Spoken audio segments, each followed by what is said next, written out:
Well, Joel first wrote the idea down on one piece of paper in 2000 and put it in a drawer, and then dug it out a couple of years later and had a go at writing the script, and then he didn't show it to me until the end of 2003, at which point I read it and was like, yeah, we should make this. This is really such a great idea. And it felt like it kind of went quickly as it was doing, I guess because we were doing other things. It wasn't the only thing we were focusing on.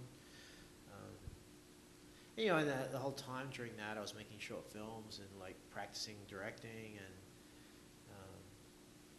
like I feel like if it hadn't taken that long, it would be a very different film, because I wouldn't really have known.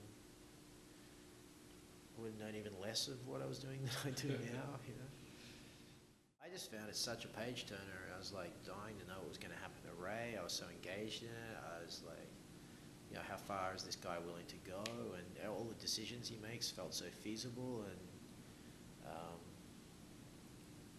I just like, I don't know, I just was compelled by it. I just wanted to make it. I found it really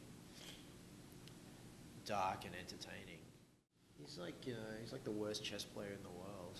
He just like doesn't think ahead with his moves. He just one move at a time. Yeah, I guess, you know, when we were kids, we'd play around with Dad's video camera in the backyard, and it's not like we ever set out to do this.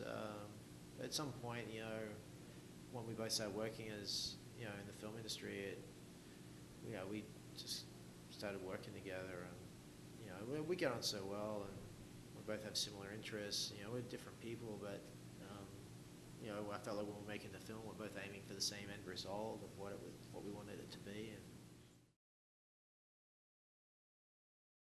sure. No, I guess, well, Pixar does it with their animations. That's the only thing I could think of, yeah. And but they used to do it, and I don't know, it just felt like it was the right thing to play with the film, and, you know, it lets people know what kind of sense of humor I have. It lets, you know, puts people on the edge before the film starts and makes them pay attention, and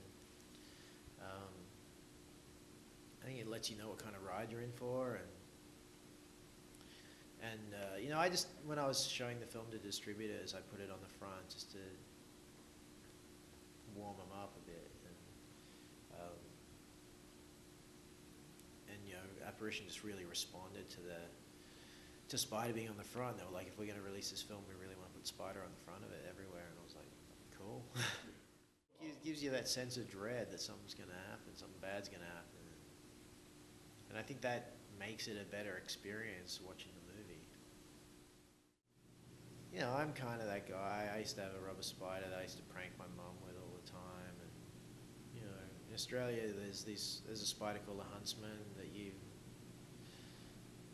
that a lot of time you'll find in your car. And, you know, my brother and I had an incident with one when he was driving on the freeway where it crawled up his leg, and he, you know, lost control of the car, and I had to pull it over, and he jumped out in the traffic, and he didn't get hit by a car, but he definitely could have. And I just love that idea that people will risk their lives to get away from a spider.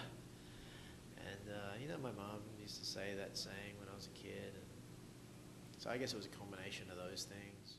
Well, yeah, I feel like everyone who's had a boyfriend or a girlfriend has been in that situation where you're having a fight in a car and you're like trapped in this capsule, and it's tense, you know, like one person is trying to reconcile with the other person, and, you know, I've definitely been in that situation, so I just wanted to, you know, make it that, and you didn't have to know what they were fighting about. Like, your own imagination is way better than any fight. I could have said what it was about, you know. All you have to know is that he did something wrong and she's upset about it. He's trying to make it better.